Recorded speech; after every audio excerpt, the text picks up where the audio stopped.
Hello, welcome to the Tifo Football Podcast. There's no Joe, so I'm standing in, and we've also got Nick Miller standing in once again. Hello, Nick. Hello, how are you? I'm very well, thank you. Alex is also here. Alex is also in a good mood, which is, well, it's a bit unsettling. Hello, Alex. I'm fine. I'm fine. You're fine. Okay, well, that's a positive. Lots to get through today. We're going to talk about Manchester United against Leeds, West Ham against Chelsea. We're going to talk about bad timekeeping habits in Spanish football, aging centre forwards in France and Turkey. And we're going to have a little bit of a dig at Wolves and inadvertently one at Burnley too towards the end of the podcast. And we hope you enjoy it. In the meantime, let's get on with the podcast. Right, let's go.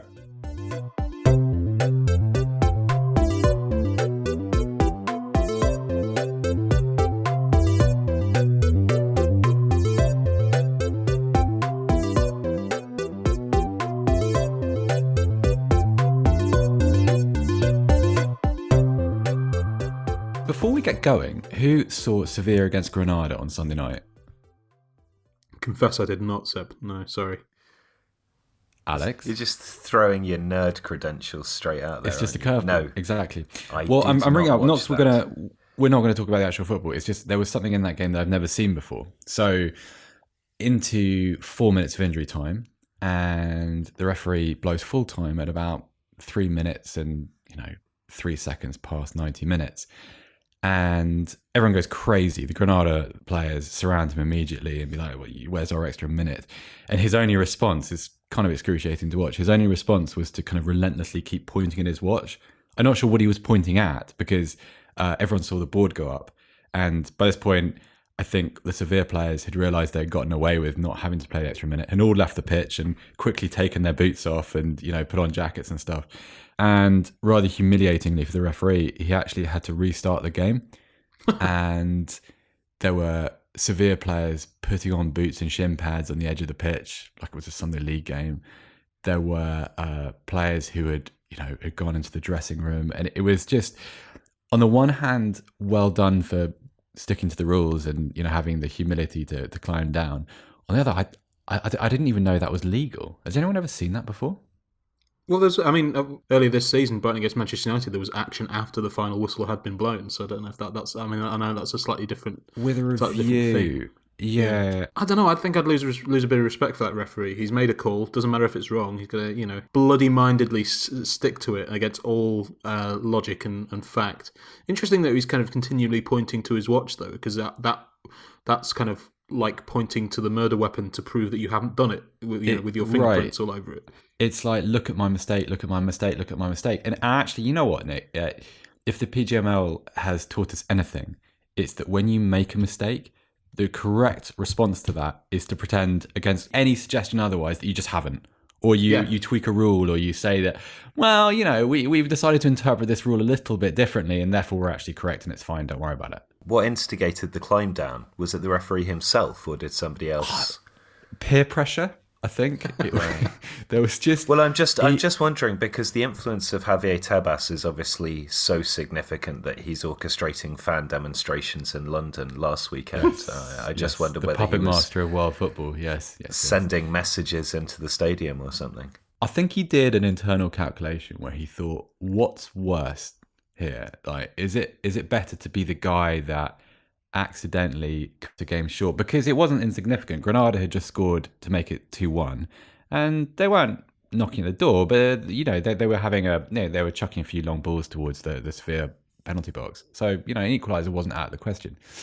He also thought, is it worse to be the guy that cuts the game short, or is it temporarily better just to deal with the embarrassment of calling everyone back onto the pitch, hope nothing happens and everyone forgets about it, has a laugh about it, and something happens the next week.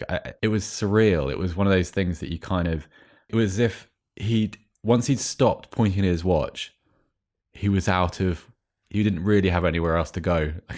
And he just...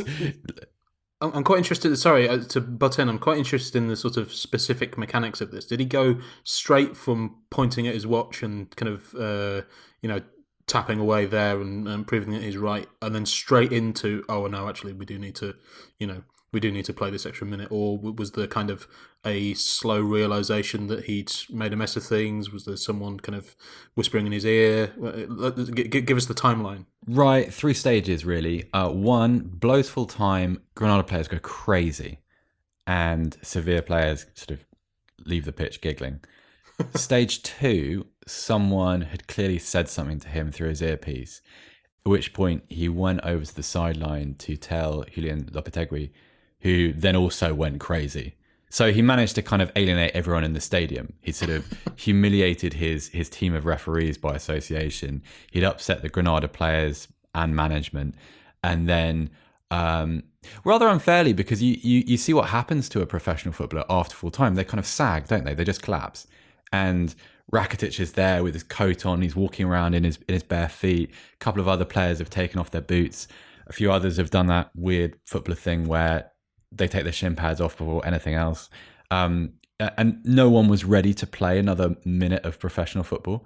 And then gradually everyone kind of came back. And I don't know what happened inside the stadium, because there was some kind of conversation that was happening amongst the players who'd left the who left the pitch and the playing area. They'd actually gone down the tunnel.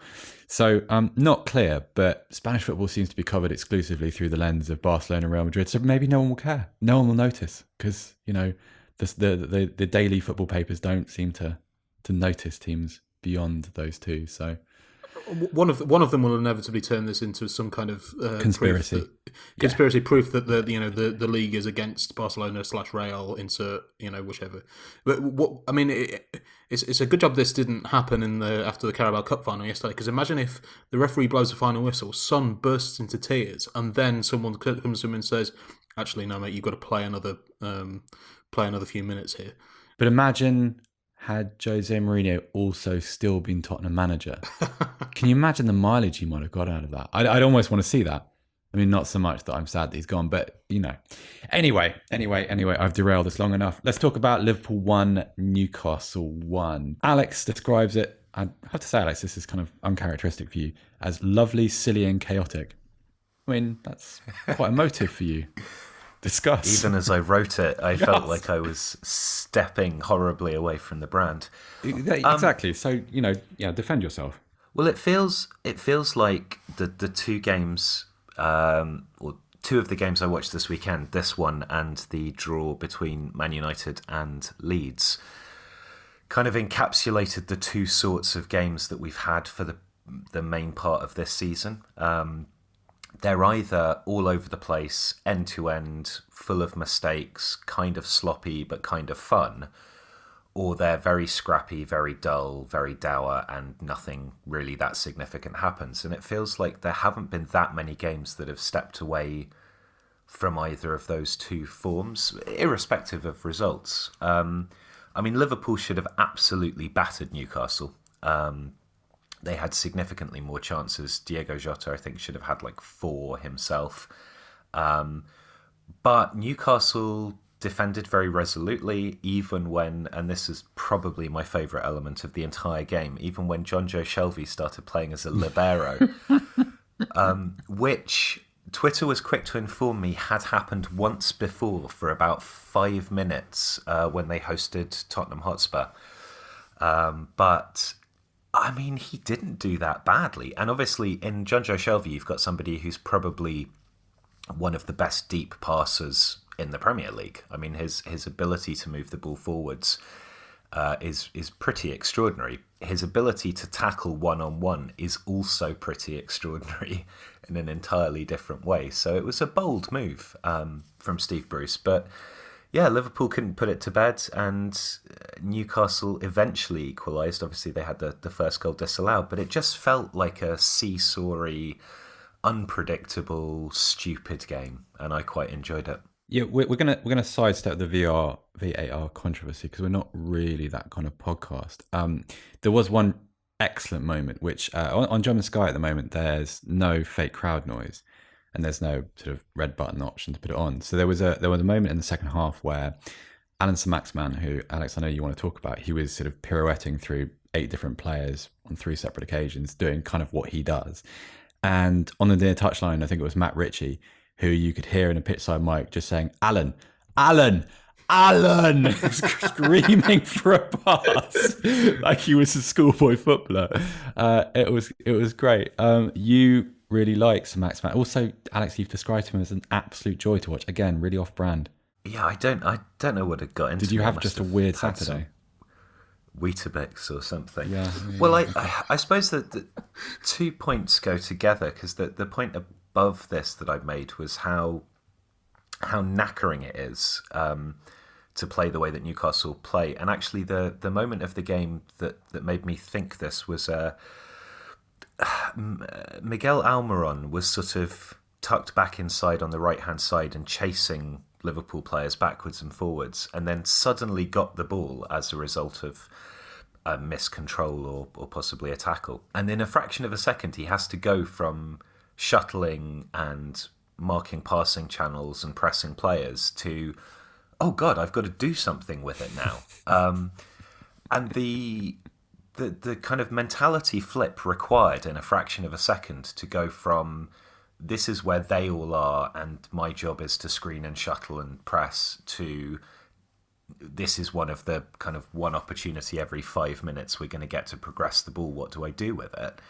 I think that's surprisingly demanding. I think maybe people underestimate that the kind of, it's not just the concentration to maintain a defensive shape, but it's the shifting gears to then do something with it. And of course, Saint-Maximin is the best example of Newcastle's ability to do this.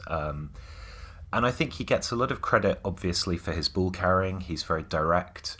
He's a good runner. You know, Liverpool had to resort to a number of fouls to stop him, including the one from Fabinho, which I kind of felt could have been a red card, actually. There was no attempt whatsoever to play the ball. Saint-Maximin was in full flight. I would say that was reckless, bordering on dangerous. Also, I noticed his quality of passing. You know, he has the ability sometimes to change the angle of a pass, to thread a ball through. It's not just somebody who can gallop forwards and take players on and kind of look exciting while he's doing that. There is end product there. And I thought towards the end of the game, once Callum Wilson had come on and offered more of a sort of upfront foil to him, Newcastle did look quite dangerous on the counter. Yeah, just he's a fun player, but he's more than fun. And I think that sometimes gets lost because he's fun. Because I watch a lot of Championship football, and in the Championship you often see you see players who you think they're really good. Why are they still playing in the Championship? Why hasn't someone better bought them? So after a while, you kind of attune yourself to looking at that player and then figuring out that reason why someone better hasn't bought them. And you do have that a similar kind of thing with Saint-Maximin. And there was a moment in the second half which I thought kind of encapsulated why someone better than Newcastle hasn't bought him, and it might actually be the same moment that you were talking about before, Seb, where Richie was shouting his name at him, because he had the ball on the right flank, and it may have been Richie. He certainly had two very simple, kind of quite well placed passes on, like back. A 40-yard corridor in which to play the pass potentially. Yeah, but he had two options from which Newcastle could have kind of built some more of an attack, and it was sort of, I don't know, like 30 yards out from goal or something like that, or something like that. And rather than taking on those two kind of simple options, he did a little pirouette turn and ran down the line into this kind of channel of three Liverpool defenders who obviously immediately just kind of, crowded him out and dispossessed him. So while I completely agree that he is fun and he does often have more sort of end product that he's given credit for, I just thought that was a moment where I thought, okay, that's why he's still playing for Newcastle. That Championship thing is really interesting because there are so many really good examples of that over the years. Like, I think my favourite is probably Jose Dominguez, the ex-Birmingham Wow. City / Tottenham player. Anti Knockhart probably fits into that category a little bit. Like, Yes, I've had the kind of slightly dubious pleasure of watching him for Forest this season, and it is extremely obvious. He's kind of got the mentality of a sort of Champions League player or a Champions League flair player, in as much as he thinks, okay, well, I need to do I need to do a thing here. I'm the one that's going to kind of win this game for my team, gloriously curling one in from 30 yards, or mazy run or something like that, but without the sort of talent to match that. There was a very frustrating moment in the West Ham game where I think with maybe 5 or so minutes to go, Said Benrahma gets the ball, Yes. drives forwards a little bit, has West Ham great at receiving crosses, players queuing up in the box, and he just hoons it over from about 30 yards. Yeah. And you think, why on earth have you done that? That's just, yeah. But Brentford aren't exactly the kind of lovable have-a-go heroes or something like that. But there's a point to which where if he was still playing at Brentford, that would be kind of a little bit kind of, oh, there goes Said again. He's just, he's done something crazy. But we like him because he does good stuff for the rest of the time. You don't really get that sort of that latitude or understanding when the stakes are a little higher, perhaps. We are going to move on to West Ham against Chelsea. Before we do, there was one last really funny pitch side mic moment, which was kind of made redundant by the first disallowed Newcastle equaliser. So Callum Wilson scores, scrambles it over the line. Newcastle players converge on where the fans would be, and someone amongst that group just shouted, "This is fucking teamwork!" Like they were in like a really budget remake of 300. It was great. Right, West Ham Chelsea. Rather worryingly, Alex/Nick, the first point on this is I can't remember a great deal from this match other than Werner scoring at last and then spurting a chance for a second. Again, we're gonna not bother with that childish sort of bit of refereeing where there's an opportunity for red cards, so therefore we have to give it. Talk to me, one of you, about Werner. I don't. I mean, Strong. I know. I don't quite know what to sort of make of him, because he's obviously been bad, and obviously at various points this season he's looked like a kind of little lost boy out on the pitch. There was a tipping point. I couldn't really pinpoint an exact game or exact time where you started to feel sorry for him. This, despite the fact that this is a fabulously talented, very wealthy man doing something that we would all love to do, you kind of think, he's just being humiliated in front of millions of people here. And to a point, I'm glad that he's not. That there aren't any fans of any note in the ground to directly witness this. But I don't. I'm not. I've been trying to sort of find signs of him kind of coming good next season, and I can't really. I haven't. I mean, Alex probably has a sort of more attuned eye to this kind of thing, but I haven't seen anything in particular that makes me think, okay, well, if he does this next season, or if Chelsea use him in this way next season, then he's going to suddenly start scoring loads of goals. He's actually scored more goals than you think, because I think he's got a few in Europe and in cup competitions and stuff. But even the goal on Saturday, it was a relatively simple finish, and you would kind of be more annoyed at him if he'd missed that. I haven't seen a huge amount to make me think, this guy's going to really kind of prove everyone wrong next season. In Timo Werner's defence, what I'll say is, and this is sort of secondhand stuff that I'm passing on from people who know far better than me, is the knock on him in Germany was that he's always had this.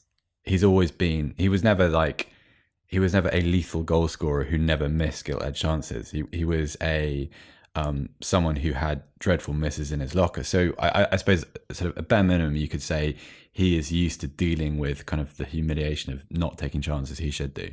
And I don't know. I wonder whether over time he becomes one of those players whose worth isn't necessarily in his goal scoring, but in what he provides on one side of a front three. Alex? Yeah. So I think there's 3 points to make about him. The first is that strikers do run hot and cold, and he does get into good positions regularly. I mean, the fact that he is able to miss a lot of fairly easy chances is actually quite a good indicator, because it means that he's getting into the positions in which to have those chances in the first place on a regular basis. The second thing is that obviously there has been a significant system change for him coming over from Leipzig, where he played as part of a front two generally against defences who were more advanced and who would get sucked towards a player like Sabitzer carrying the ball or Yusuf Poulsen flicking it on. Or, again, someone out wide. Poulsen would quite often pull to the left and sort of drag defenders over, and then Werner would be making those runs through the back, which would afford him one-on-one opportunities, but carrying the ball at pace towards goal, relatively unaffected by defenders. And in the Premier League, that has not been the case. And Chelsea have sort of ummed and ahed about the setup of their attacking unit. So sometimes we've had, him playing alongside a relatively orthodox striker. Sometimes he's been on the left of a three. Sometimes he's been the only guy through the middle. And although I think Tuchel has made massive strides with Chelsea, has been hugely impressive, the setup and the balance of that front, 1+2 or front three is still slightly undecided for him. And I don't think Werner's benefited from that. I also think there have been moments where exactly like you say, Seb, his ability to pull wide at real pace and then pull the ball back across like he did for the disallowed Ziyech goal last weekend and then the one that was scored. There is something about his ability to carry the ball at pace and get it back across goal, which could be very useful on the left side of a front three. But then if you're Chelsea, you're also thinking, well, who is playing as that central striker? Do we want, very quick but slightly willowy kind of Kai Havertz as a false nine?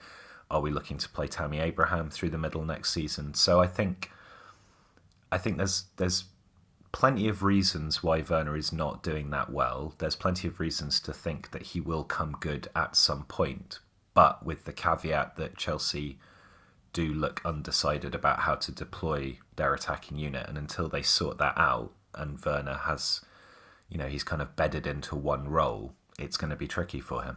I can see Chelsea becoming really, really good in a very short space of time.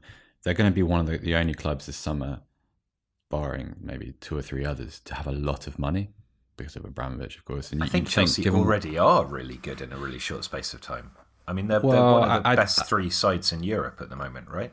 I don't know. I've got a little bit of a time lag going on with this. I think they're much improved. I still don't fully trust them. So, to describe that, I sat down to watch West Ham, the West Ham game, and given who was missing for West Ham, and given who lined up in that first 11, and also their experience at St James's Park in the recent past, I just thought that ordinarily, with a kind of an automatic mechanical Chelsea, like Chelsea as we know them to have been over the last 15 years, you think there's no chance they lose this game. And yet I was still hesitant, which probably reflects that I'm not fully there with them yet. But if you look forward 6 months, you could see them doing the reverse of what they did last summer, which is, not quite the reverse, but, an inversion of what they did, entirely focusing on the back half of their side and investing in it in a way that they did their front six. And you just think you do that and potentially you could have a kind of a settled lineup for the next 4 or 5 years.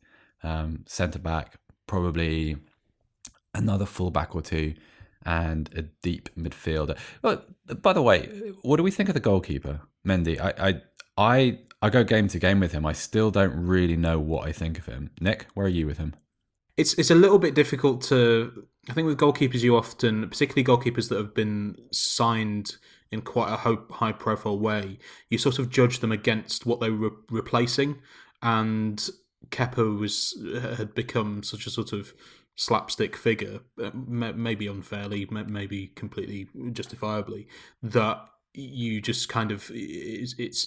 I find it quite difficult to judge a player like Mendy, who's come in for someone who was, pretty hapless for a lot of the time.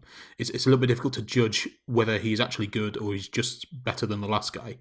And better than the last guy in a team like Chelsea, who have obviously improved their defensive setup and organisation under Tuchel and under Lampard. Better than last guy is probably good enough. But yeah, I am like you. I think still slightly undecided, but maybe for slightly different reasons. That I just find it slightly tricky to judge him objectively rather than in comparison to the last guy. Because I wouldn't necessarily have a problem if Chelsea went back into the market for another goalkeeper. I think that I look at Mendy and I can understand why they signed him. He's quite different to Kepa in a lot of ways. Stylistically, he is physical in ways that Kepa isn't. Makes sense. It's like he's like a reaction to Kepa. But then you spend the rest of your weekend watching players like, I don't know, like obvious one, someone like Jan Oblak, and you think, now that is a really good goalkeeper. Or Manuel Neuer, for instance, didn't have the best game over the weekend, but even so. Or I think Manchester City's second choice, Zach Steffen, had a good game at Wembley against Spurs. Didn't do very much, but didn't do anything wrong. And you think Mendy, like, is he someone that you can actually go and win things with? I don't think you can win anything with Kepa. I think he sort of, I think this part of his career is too far gone, and he needs a change of scenery. But Mendy, I don't know. It's not long term. It's not necessarily just enough of a thing to be not Kepa, which I feel like that's the territory he inhabits. I think the thing I'm not convinced about with Mendy is distribution, the playing out from the back. Yeah, he looks kind of jerky in his movements when he's carrying the ball forwards or looking to pass. He kind of stabs passes rather than strokes them. You can kind of hear his internal monologue, Alex, when he's. Do you remember when Petr Cech was encouraged to start playing from the back? By Unai Emery, and you can literally hear him just going, "Oh fuck!" every time he gets the ball. That's the thing, and Nick, I'm not sure if you're aware of this, but Seb and I are both former goalkeepers, as is Joe actually. So I don't know if that makes you the same or different, but it was the element of playing in goal that I hated. I hated back passes. I hate the ball coming towards me and thinking, "Oh shit, I've got to do the bit that I'm so not good at that it means I'm playing here rather than out there." And I do feel there's something in Mendy's kind of movement that almost invites pressure. And I've seen a number of games now where the only time Chelsea have looked particularly vulnerable is when teams press them high and press Mendy particularly. And you know, in Thiago Silva, if he's playing in Christensen, who I think has vastly improved, and even in Rudiger, Chelsea have got good ball playing defenders. Rudiger more for his carrying than his passing, but Mendy's the weak link in that, and that's why Kepa was brought in. Kepa was brought in to be a distributing goalkeeper who's good with his feet, and he is. He just can't save anything. But I think if Chelsea want to play properly in Tuchel's style, I say all of that. Keylor Navas is not great with his feet either, and did very well under Tuchel. So there's room for adaptation there, perhaps. But yes, like you, Seb, I think if Chelsea went into the market for another goalkeeper, it wouldn't be a massive shock. I would also say that there aren't that many good goalkeepers out there, so it would probably be another significant splurge if they're going to get somebody who in the next couple of years develops into a top-tier goalkeeper. It's one of those situations where Chelsea, there are two kind of unrealistic possibilities here. One in that Kepa could become the world's most expensive goalkeeping coach, where he just works with Mendy on his footwork. The other thing is that Chelsea somehow develop a kind of machine to fuse the two, like in The Fly or something like that. They just stick them both in there and hope that they come out with Kepa's ability with his feet and Mendy's shot stopping.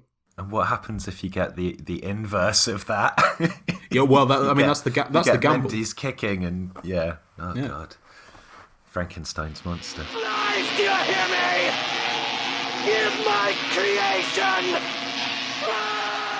There are a couple of interesting goalkeepers around. I mean, beyond the ones that we'd always talk about, there's a guy at Fenerbahce called Altay who he's out injured at the moment. I think he's broken his wrist or ankle or something. He has. But he has broken his wrist. He's a super goalkeeper in the making. I don't know how he'd adjust to life outside Turkey, but he footballing life outside Turkey, that is. But he looks excellent, very well thought of, and is young. I'm also interested to see what happens to Nubel at Bayern Munich. I don't know. It seems as if his arrival really, really hacked off Manuel Neuer, and he might sort of continue his career for another 5 years purely out of spite, kind of seemingly as a reaction to kind of being disrespected by the club or whatever, however professional footballers rationalise these things. He's an interesting one that people could look at. I mean, probably not Chelsea, because you'd imagine that would probably be a loan away from the club for a year or something. But he's a very good goalkeeper. And I find it hard to believe that Jan Oblak is going to spend his entire career at Atletico Madrid. Not because Atletico Madrid isn't a very large club and it doesn't give him a platform on which to from which to achieve things, but just because he's so well regarded. I don't think I've ever met anyone that doesn't rate Oblak, and that's quite unusual for a goalkeeper. Well, oh no, Oblak's immense. Just brilliant goalkeeper. He's had a couple of games in the last sort of month or so where he's effectively the reason why Atletico are still in the title hunt. I think Mike Magnan, who I'm trying to remember who he plays for in France. Unforgivable ignorance. Lille, maybe, has just signed Mike Magnan French. Yeah. That cannot be how we pronounce his name then. Okay. That sounds like a Magnan. Menu? Yeah, because at the moment you make him sound like an American mechanic. Anyway, I believe he has been signed by Mike Magnan. by AC Milan, because they're still unable to agree a contract with Donnarumma. Donnarumma Jr., obviously, his older brother, is also a squad goalkeeper, but not amazingly good. Not very good. No. So he's out there. You've also got Marat Safanov at Krasnodar, who's really good. Don't know him. Tell us about him, Alex. He's probably... And I really like your Altai guy as well, actually. Safanov's probably one of the 2 or 3 kind of top goalkeeping prospects in Europe at the moment. And what's really interesting is that if you look at Russian goalkeepers and Turkish goalkeepers, they've got a very strong lineage of producing great keepers who never play abroad, which is a kind of an odd thing. Ristu Rekba, who was one of the 2 goalkeepers of the tournament at the 2002 World Cup, had like 5 games for Barcelona or something, never settled, went back to Turkey, absolutely superb keeper. Volkan Demirel never left Fenerbahce, played almost 400 games for them. So it's odd that maybe kind of a couple of the best goalkeeping prospects in Europe currently come from places where those players maybe struggle to adapt, or there's such a importance placed on them that they get incredibly lucrative offers to stay in their home nation or what have you. It's like the Russian problem with goalkeepers, isn't it? Completely, yeah. Yeah. Russian goalkeepers, I mean, they have, like Rinat Dzayev played outside of Russia successfully, or fairly successfully, but by and large... Dmitry Karin. Well, Dmitry Karin's like the only main one that you can find who's played. It's the only one I could name without really thinking about it. Although, did you know that the first ever Turkish national player to play in the Bundesliga was a goalkeeper, and he played for Hamburg, and then he was Hamburg's assistant manager when they won the European Cup, and his name is Özkan Arkok. That's some outstanding trivia, Alex. Well played. Good stuff. Okay, well, that's not a natural prompt to go on to Leeds United, Man United, but we're going to do so anyway. Notes here, not promising. Extremely scrappy and quite dull. Fernandez is such a whiny little shit. And I have nothing else to say on this. I wish I hadn't bothered. I'm back. Someone I'm back to form, this. aren't I? Yeah, that was... Well, I think I overplayed my hand in the Liverpool notes, so I've firmly regressed to type. But this is what I was saying at the beginning of the pod. This was the other kind of game that we've seen this season, where there are moments of quality from individual players. I mean, Fernandez is a whiny shit and constantly complains about everything, and sort of has that thing where he sits on the ground and throws his arms up in the air. But he's a very, very good player. I thought Pogba had some moments when he came on. Helder Costa was good for Leeds before Maguire hacked him down. But there was never any kind of real flow to this game. There was never any sense of the game having a particular momentum towards a positive outcome. It was backwards and forwards. Both teams had a relatively good go at it, and some of the players did relatively well, but there wasn't a pattern. It didn't feel like something was going to happen. And yeah, I think we're just sort of getting to that point where I'm not saying that teams don't have anything to play for. Both of these teams have something to play for, but I think people are just knackered, aren't they? And that's what happens when you get to that stage of physical and mental fatigue. Teams just don't play with the same fluency and fluidity that is what produces good results for them. There's also something about lunchtime matches being played in pale sunshine, which just tells me it's going to be really, really, really boring. I don't know. It's just that it's the worst weather for football, apart from wind, of course, and the snow can get out as well, pretty much. But pale sunshine at certain grounds just makes football look so. It prompted Dean Henderson to get his hat out at one point, which was a highlight for me. Not a natural hat wearer, Dean Henderson doesn't. He's like me. Like I'm not mocking him because I have the same affliction, but I can't wear baseball caps. They're just not. I'm not built for it. My wife has just raised an eyebrow. Yeah, I won't wear one again. It's okay. All right. Wear one again. It makes it sound like it's not quite that you personally don't think you look bad in them. It's that you've been very deliberately banned from wearing them. I will not be seen out with you again if you wear that hat. And I don't think that's unfair either, because as the wearer and as a man beyond a certain age, whatever, like I'm not vain, but you've always got to remember there is someone that has to walk alongside you. Literally and figuratively in life. And in this case, she's quite within her rights, and she's never said no. She's the nicest person in the world, my wife, but has a look which says, maybe rethink that. She wouldn't be angry. Nick, pick this up before I say anything else. Yeah, that's one thing. I mean, like Alex, I didn't bring a huge amount out of this game, but I'm not sure if this is something that you've discussed before. I think it was something we maybe the last time I was on we kind of loosely talked about. But there's always this thing about Bielsa having only one way to play, and there's no the ultimate dogmatist, and he's he will kind of live or die in this way. But there have been a few games recently where they have sort of played, or they've been slightly more, I don't know, conservative or pragmatic, or I don't know what the correct word is to use. I mean, even the kind of substitutions they made on it was almost like it was someone sort of trying to be a little bit more pragmatic and a little shore things up a little bit without it looking like that. So you take off.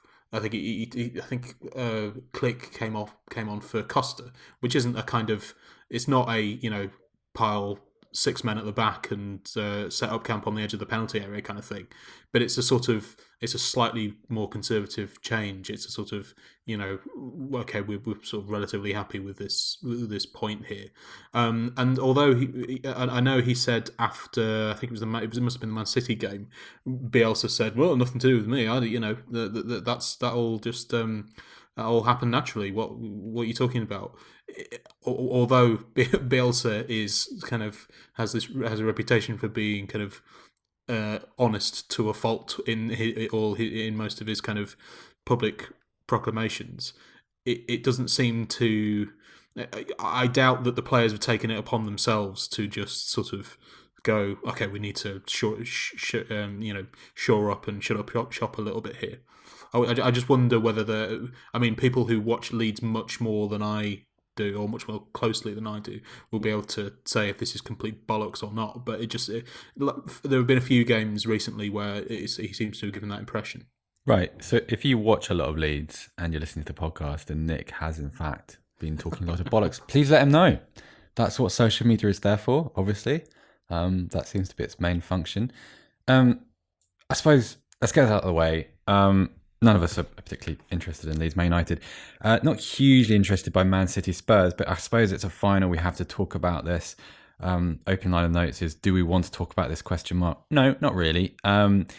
But I think there are a couple of things which are worth picking up on, which you guys are welcome to jump on. The thing that's struck me as a little bit odd is this sort of refrain about, oh, I can't believe they got rid of Mourinho before the final. You just think, have you not watched Tottenham over the last 3 or 4 months? I mean, it's just I understand that he has a good record in finals, but then I also am aware of his record in games against sides of not necessarily City's caliber. They're in a class of their own, but against any big side in the league this season, going back before Christmas. So Man City, Arsenal, Chelsea again, West Ham, Manchester United. These every time Spurs have faced one of these teams, they have, without exception, defended terribly, done nothing in the attacking half of the pitch, have had dreadful transitions, and have kind of gone with a little bit of a whimper. And Spurs were not good on Sunday. I don't think that's particularly controversial to say, but I was encouraged by how well they defended. Hugo Lloris played very well, and he had to, yes, but I felt that Toby Alderweireld had a very good game. Eric Dyer did too. Serge Aurier did some nice things. Won a clean tackle in his own penalty box. Hello, interesting. And one of you guys, Alex or Nick, you said that there are some very strange substitutions, and I agree. I think there was some naivety. The Moussa Sissoko substitution was didn't work out. And the decision to remove Lucas Moura kind of condemned them never to have another attacking chance. But it feels like it's really, you lose a cup final 1-0 to Manchester City, and this is sort of vindication of Jose Mourinho somehow. Someone interrupt me, please, because I'm heading towards this kind of Mourinho cul-de-sac if I go on any further. I agree with everything you said about Mourinho. I just kind of it was more kind of raised the point more in that I found it slightly odd that people were bringing this up so much. That, you know, this guy who's got this great record in finals should have been kept in charge with this charge of this team that are very clearly demoralised and he had been running into the ground for the last, well, depending on how long you think, the last 6 months, 18 months, however long it was. But the only, as you kind of touched on, the only sort of, I think, tangible or realistic justification for that point of view was the substitutions. They would a kind of a more, experienced, savvy, I don't know what the term you want to use is, would a manager that isn't 29 years old and managing his second ever senior game have taken off Lucas Moura, or would he have taken off Lo Celso, or would he have left Ndombele on the bench? They were the only kind of things. And again, maybe I'm arguing. Maybe the point is less that Mourinho wouldn't have made those mistakes, but sort of someone with a bit more managerial experience wouldn't have made those mistakes, if you kind of class them as mistakes.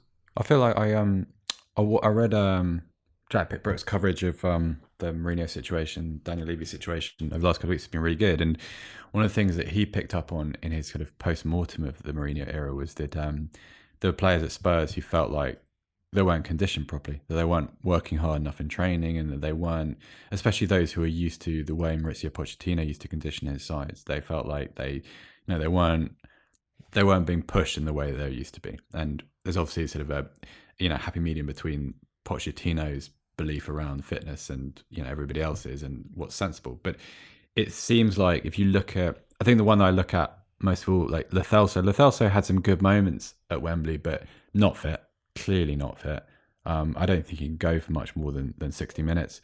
Gareth Bale, it feels like it's a real missed opportunity, because had Gareth Bale had a bit more football, he would look, I don't know, he might be a little bit more of a force in games. I still don't really understand why, having been amongst that side's most productive players for a month, he was then kind of jettisoned from the side, and sort of I that was odd to me.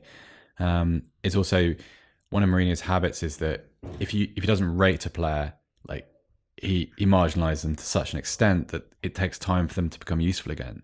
To think of someone like Dele Alli, you'd be like, well, Dele Alli is fresh now. I was like, well, yeah, but he's had so little football that he's not going to be sharp, and putting him on has no real benefit because he looks clumsy and out of touch and all those things, and that feels like a sort of a hidden cost here. But it's just I don't know. It's like it's a strange thing. I don't know. Like it's these are all very explainable issues that Tottenham had at Wembley, and I think the best point in these notes is that just City are really, really, really good. They're really good. I mean, they're that offensively dominant without a pivot, without a proper centre forward. It's just so impressive. Alex, what did you like about them on Sunday? I like the same thing that I've liked for much of the season, which is really that this ability that they have to swap players in and out of positions that give little different things depending on what they're doing. So, for example, if you have Cancelo acting as a left back, then you have a little more solidity coming into that left half space in central midfield. That means you can maintain a bit more width on the left-hand side. If you have Walker as a right back, you've got more pace, so you can then make a kind of back three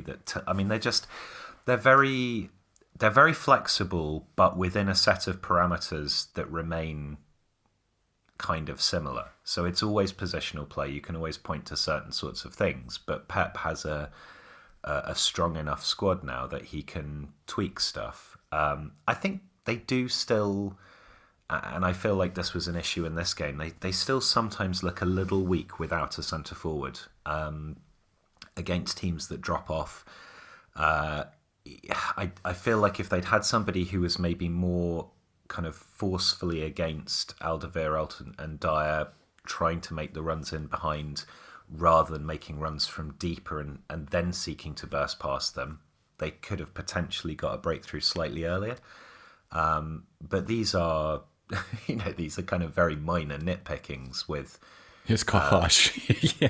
Well, no, but I think that the problem is that City are so good that all you can really do if you're analysing City now is to look for the areas of improvement. And those areas of improvement are the things that take them from 98% to 99% rather than from 40% to 50%.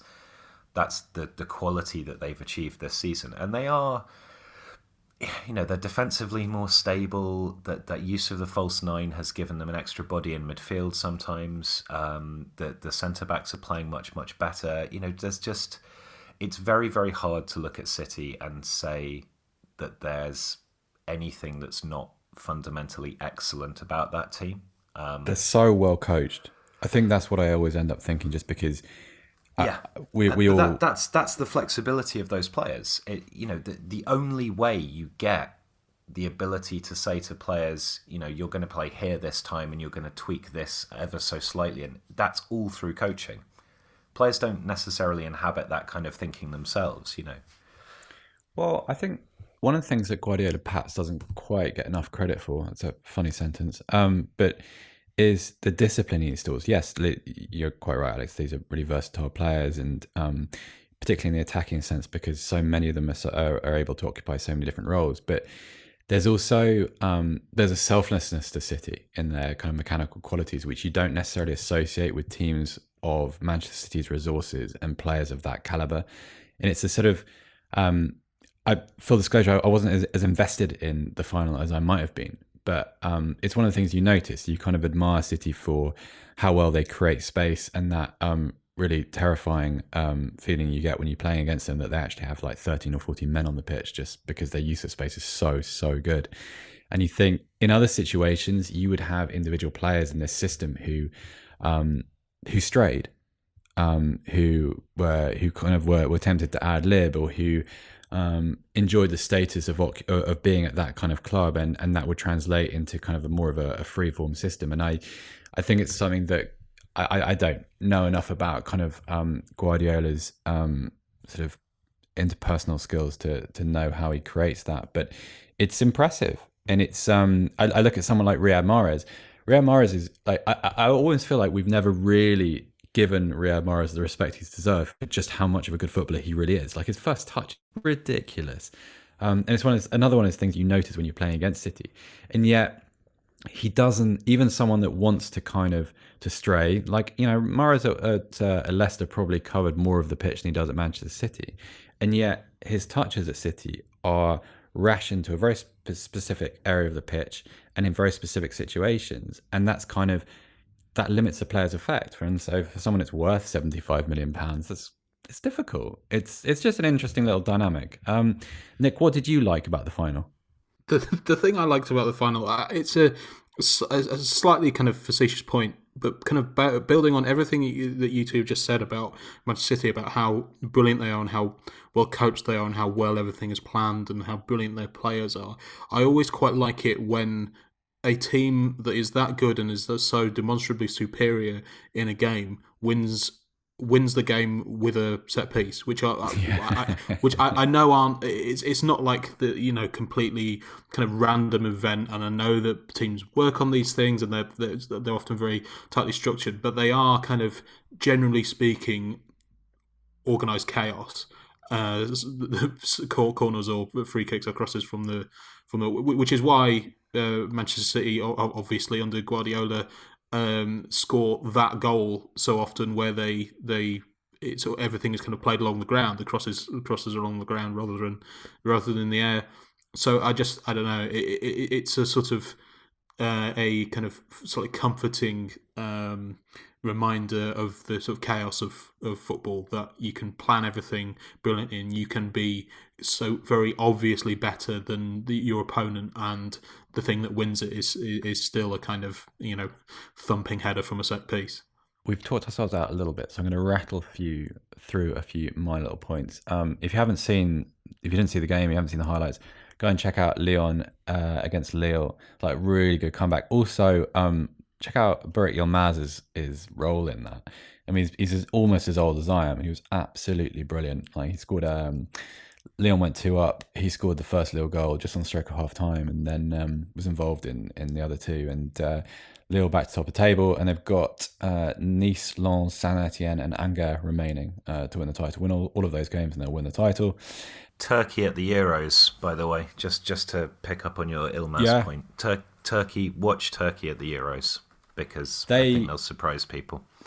They can't defend, but there's a lot of really interesting things going on from the midfield forward. There's some good players on that side. And Yilmaz, all of a sudden, he has had a new lease of life. He looks excellent, and just a great competitor. And Turkey, I mean, I think in about 5 years' time, Turkey will be a really good side. They've got a lot of young players coming through.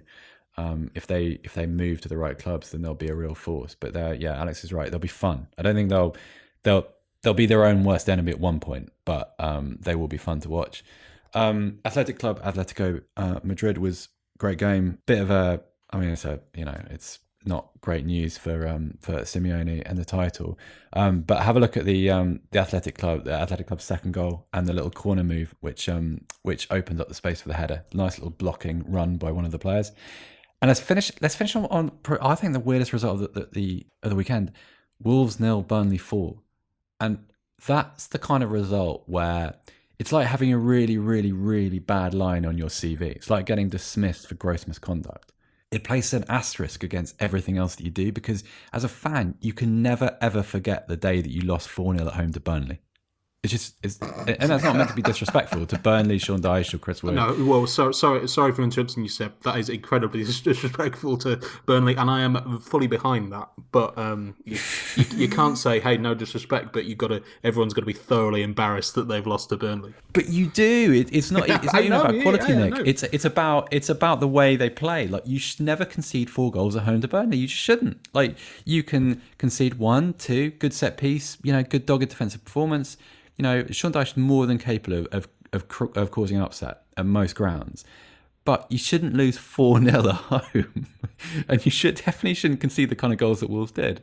Who watched this game? When was the last time Burnley scored 4 goals? I did actually. I looked this up, and I think the last time they scored 4 goals against Stamford Bridge. They scored 4 goals against, I think, Peterborough in the FA Cup last season, and then the time before that was about 2 years ago. I'd say I looked it up. I'm just checking in my notes here, and I looked it up but didn't note it down. So top planning from me there. But Nice. yeah, a while ago is what we're saying. They scored 13% of their goals this season in that game. I agree. I agree with everything Seb said. I just say it with In a more respectful way. No. In a less respectful way. I do think that it is disrespectful of Burnley, and I'm fully behind that. I think Burnley are they have a function, but it's quite illegitimate to be disrespectful of Burnley. To me, something needs to change at Wolves. I don't know what it is, and I don't want to be lazy and just say it's the manager, because I really like Nuno. I think he's done great things with that side, and I feel like obviously the Raul Jimenez injury was difficult to take, and he lost Jota on the edge at the beginning of the season. Pedro Neto's out injured as well, and Johnny. Pedro Neto's out injured. I feel like these are part of the reason he's lost Johnny I think he's done his cruciate again, so he's gone for probably 6 months at least. I feel like these are really valid. This is a valid. These are valid mitigating circumstances, but they don't explain the whole picture. It just feels like there's fundamentally a little bit of a looseness now. And it's not just, they can't be asked. It's, end of the season, they're not going down, but they're not going to achieve anything, because there are other sides in that category too, and they're not losing 4-0 at home to Burnley. So I don't know. And also, given the kind of people involved at Wolves and the George Mendes factor, I just feel like this is a little bit, it's not quite what it's supposed to be. So you just think there has to be either a whole-scale remodelling, which, I don't know, are Fosun interested in that kind of investment? Don't know. Read Tim Spears at The Athletic to judge for yourself. And where does he go? Because I feel like the longer he stays at Molineux, the more this trend continues, the more damage is done to his reputation. So it just feels like a very important moment now. I think part of the problem is that they haven't really made a properly convincing signing for a little while. I mean, Willian Jose, I'm not sure has he scored yet, but he's not been good. He scored last weekend. Oh, okay. Well, yeah. Well, that's embarrassing. Yeah, but it's a valid point. It's only one goal, and it's not like it. He hasn't been horribly unlucky or anything. So, and that would have been against Fulham or Sheffield United. I know they've only won 2 games recently, and they've both been against Sheffield United. Sheffield United. But yeah, none of the. I mean, spent 35 million on Fabio Silva, who hasn't worked out just yet. I quite like him. I mean, really, he's not okay. Well, not for £35 million, but I think he's a good player, and I think he will become a really good one. And I like Podence, but like you said, not much investment in the defence, not a lot of success in rejuvenating that midfield. I like Podence, but I suppose you classify him more as a sort of a forward, right, sort of number 10. But it just looks very tired, Nick. Which is kind of one of the things transfer policy is supposed to guard against, I suppose. Podence is probably the last probably convincing signing they made, which was 18 months ago to a couple of transfer windows ago. They have obviously by the Jimenez injury and a couple of other injuries, but they look. I think that the thrust of Tim Spears' piece is that these are players that need a rest. But the problem being that it looked like they started to take it early on Sunday. Kind of, having a rest at the end of the season is fine, but not in the middle of the Molineux pitch. While kind of this wall of flesh, Chris Wood is kind of running riot amongst your kind of defence. They've also, that defensive point. Like you said, that they have kind of. Let me just look up who was it. Their back 3 yesterday would have been Bolly, Cody and Saiss. Is that? Yeah. I'm just saying that off the top of my head. I haven't checked it, but that's basically the same back 3 that they had in the Championship a few years ago when they came up. Which, Cody's obviously been excellent, and Willy Bolly's usually very good, and Saiss is surprisingly good considering he was a midfielder for most of the time before he started playing in defence. But you kind of feel like they need someone that you need to kind of convincingly refresh that, and they have tried to kind of make various signings at various points, but if you're kind of reaching the point in at the end of the 2020-21 season where you still have the same defence as you had 3 years ago when you came up from the Championship. It's not, I don't know. Those players have been very good for them, but you like you said, the defence is somewhere that you think they need more of a refresh than most other places. Yeah, because all three of those players, I mean, Bolly in particular, has fallen off a cliff. I mean, Yeah, a couple of years ago, I looked at him. I've seen this a few times. He was one of their most impressive sort of Championship players, Football League players, when he came up, and you could absolutely see somebody sort of spending £30 million on him. He's not as young as everyone thinks he is, but at the same time, you could have imagined West Ham spending £35 million on him, or Arsenal sort of panicking at the end of a transfer window or something. But not now.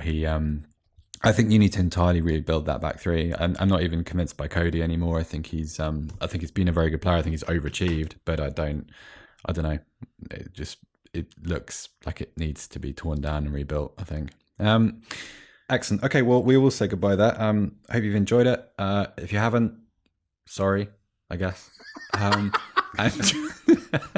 Apologetic outro I've ever heard. Well, why not? I've got 4 days of annual leave coming up. So know me on Friday. Alex and Joe are back. Maybe Nick, but we haven't asked him to do that yet. But possibly, you never know. So thanks for listening.